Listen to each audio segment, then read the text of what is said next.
Kamala, you're fired. Get out of here. Go. Get out of here.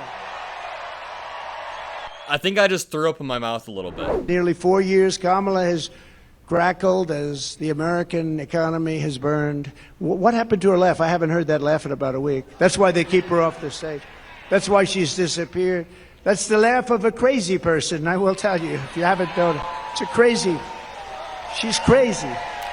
If Donald Trump wants to talk about being crazy, we can play that game, because I think you have to be delusional to spread lies about widespread election fraud to the entire country and then double down on those lies even after people in your cabinet, your closest allies, told you, hey man, you gotta stop spreading these lies. Hey man, nothing that you're saying is true, but Donald Trump in his own demented mind decided to double down on these lies. If we want to talk about crazy, I think it's crazy to undermine every single court system, every single election, even say that your opponent's crowd sizes are AI generated after they pull bigger crowds than you. This is another case of Donald Trump projecting, as he did throughout his entire speech in Asheville, North Carolina tonight. Now, before he spoke, Donald Trump said this speech would be centered around the economy and that he'll stay on message, but we all know what happens every single time Donald Trump tries to stay on message. It blows up in his face, and today was no different. He slurred his way through the speech, sounding old. He, of course, lied many times, but everything he said about the economy was false, and then all of his low blow attacks against VP Harris and Tim Walz culminate into just an absolute show. So, first off, I just want to show you guys the S&P 500 before we dig into Donald Trump's lies. This is the year-to-date chart, or we'll go over the past 1 year chart. Republicans are claiming that VP Harris has tanked the entire stock market since she ran, but this is literally a minor correction. I mean, we dropped down to heights that we hadn't seen since June, or May. We dropped down to June or May numbers, and they were saying this is some devastating economic crash. Even if we go to the 6-month chart, this is not any sort of crash. It is a minor correction. So just keep that in mind as Donald Trump talks about the economy, as Donald Trump throws shots at VP Harris. It's all a lie. So. Now, this is a little bit different day because this isn't around. We're talking about a thing called the economy.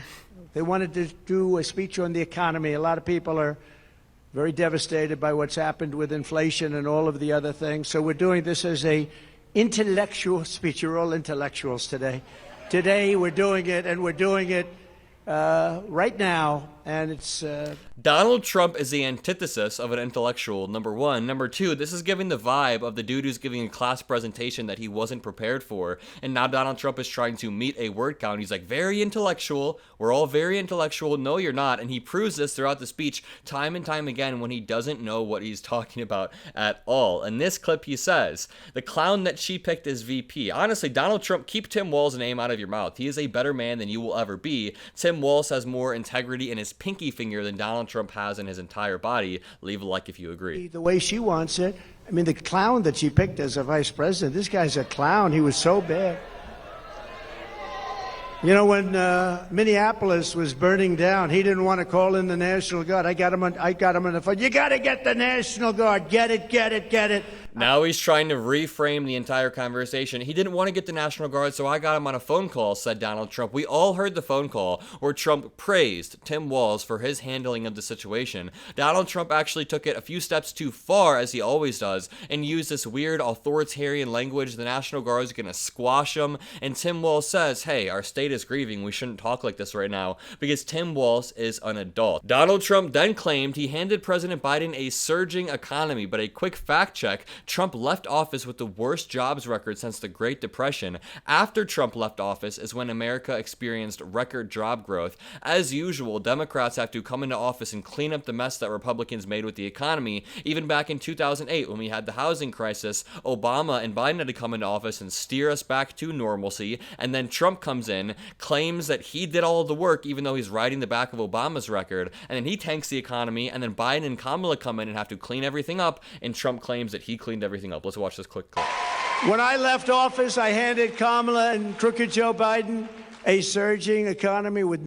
Not true at all. He said something similar a second later. Never been a country that had an economy like us.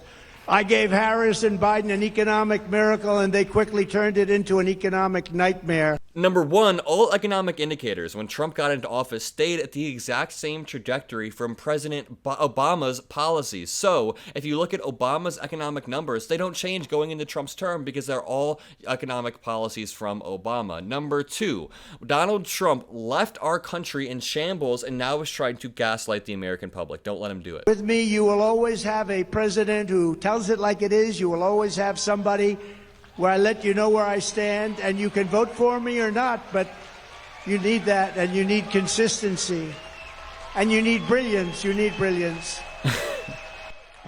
She is not a brilliant. And Donald Trump is claiming to be the candidate for consistency and for brilliance. Donald Trump is the opposite of brilliant. He thinks F-35 fighter jets are actually invisible. He doesn't understand the First Amendment and thinks that people who burned American flags should lose their citizenship when that is genuinely our First Amendment right. Donald Trump doesn't understand that the word asylum has two meanings. When he talks about immigrants getting credit cards, he's talking about immigrants applying for visas. Donald Trump admitted he didn't know what NATO was until he was 72 years old. All of his solutions are infantile. I don't understand how this man is taken seriously. Many people say that the only reason the stock market is up is because people think I am going to win. Did you ever hear that? But there was one day, a couple of weeks ago, when they weren't thinking that, and you saw what happened. This will be a 1929 style crash. You know, I have one of It is literally a case of heads I win, tails you lose. So Donald Trump is now claiming that since the stock market is up, it's because his odds of winning are up, but they are not. And he claimed that the only reason it crashed a few weeks ago was because Kamala Harris's chances raised for a day. But I'm just going to debunk that really quickly. The global stock market dip, it was just a dip, not a crash. It was global. Every stock market in the world experienced this, so Donald Trump is not that important. Number two, VP Harris is still favored to win, and the stock market is still going up. So Donald Trump is trying to catastrophize a completely normal stock market dip and make it seem like people will lose their money if Kamala wins. I wouldn't even be surprised if Donald Trump behind the scenes is rooting for the stock market to crash. He probably wanted the stock market to go back to where it was like 5 years ago